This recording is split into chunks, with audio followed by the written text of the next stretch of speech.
An update tonight to a 10 Investigates report involving Cedar Point and allegations of sexual assault. Emails uncovered by our team show Cedar Point has been reluctant to publicly discuss the issue. Now, this summer, we've learned of 2 more sexual assaults, bringing the total to 29 in the past 5 years. Here's Chief Investigative Reporter Bennett Haberly with the lasting impact the incidents have had on employees. When I stepped up and when I spoke out about it, I expected something to be done. Erin McKay is still haunted by what she says happened to her at Cedar Point.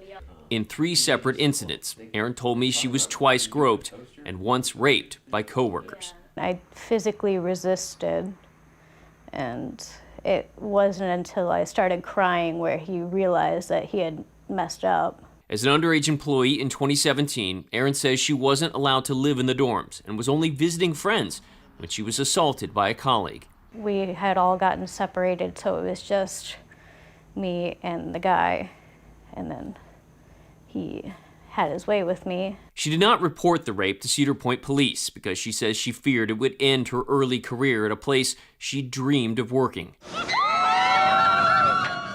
But Erin says she did report the 2 other incidents of being groped while on the job, but that a manager discouraged her from going to police. And I was like, so is this something, because I was 16 or 17, I was like, is this something that I should do? Because this man is like 35 groping me in the closet. And then he said, well, do you really think your parents would let you work here? Because he knew I was just in love with the job.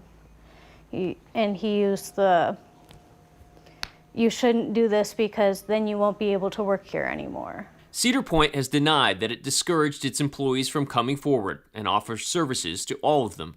Now 21, Erin takes medication and says she still suffers from PTSD and has trouble starting conversations or even being around men.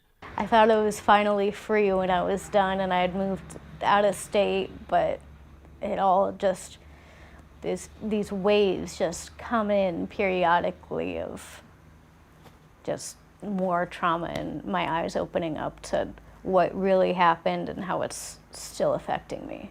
Since our reporting began, we've talked to more than a half dozen women whose stories date back to 1994, all of whom said they endured sexual assault or harassment while working at the thrill park. They were grabbing on me and I said no.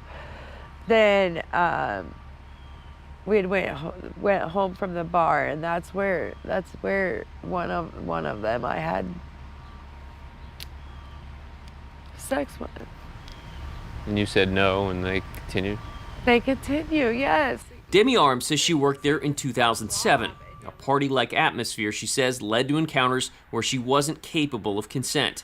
She told me she lost her job at Cedar Point after getting into a fight with a roommate, who she alleges took nude cell phone pictures of her while she was asleep. I reported it to Cedar Point Police because I got called in over breaking that phone. And Cedar Point Police did nothing.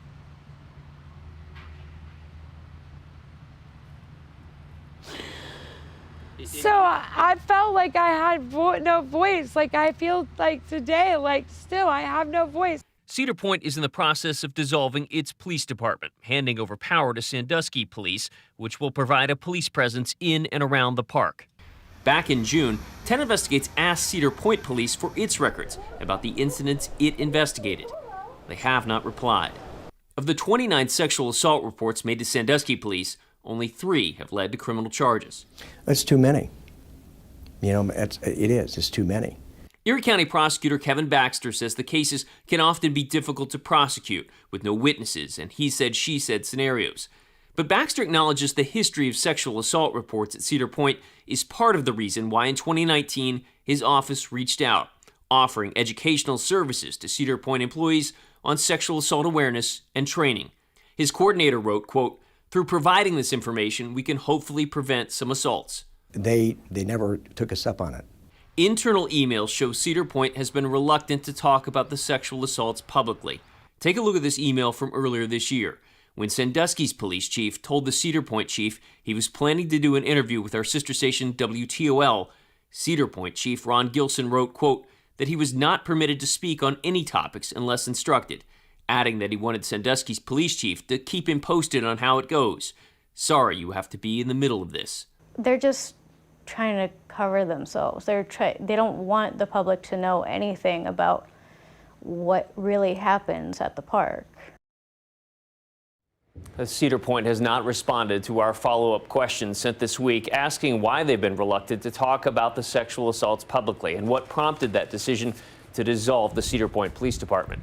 10 TV, by the way, along with our sister stations WTOL and WKYC, have filed a lawsuit in the Ohio Supreme Court asking for records about the incident Cedar Point's police department investigated.